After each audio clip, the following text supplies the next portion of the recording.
I looked around at the people that I was surrounding myself with at that point in time, and I just asked myself this very simple question. Do I want to be more and more like these people as I go further into my life, or do I want to be less and less like these people? And what I realized is the people that I was surrounding myself with, I was surrounding myself with because it was convenient, not because it was inspiring.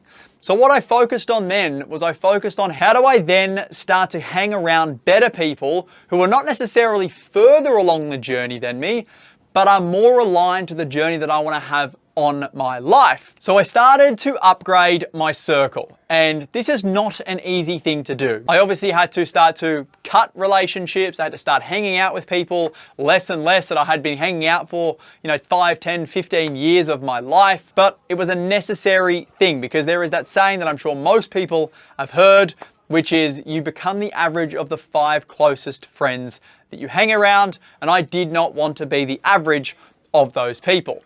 Now, the easiest way that I found to be able to find people who were on the same journey as me was as I started to go to events and as I started to put myself in scenarios where there were other people who were interested in the same topics as me, I then just naturally started to find more people that were into similar things that I was into and that wanted similar things for their lives that I wanted.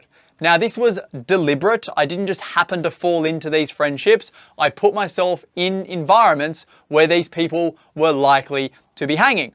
I mean, if you think about how you meet the majority of your friends right now, it usually happens in school, which is when you are in an environment where other people like you are hanging out, which is other people similar to your age who live in a similar location to you.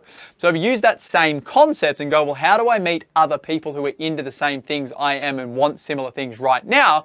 You need to put yourself in the environment where those people hang out. And for property and investing, it are things like seminars and webinars and personal development events and those kinds of places where those kinds of people hang out. When I started to find more and more of these people, what I then started to uncover is that because these people were achieving bigger things than I was achieving, they were keeping themselves accountable, they were doing more with their lives, what I just naturally started to do was increase the standards of my life. I had more discipline. I started to create bigger goals. I wanted more for myself because the people around me were doing those things, and that naturally lifted up my ability to be able to go after those things as well. And on top of that, I also was able to get educated even further from people who were doing things that I wasn't, that I wanted to be doing.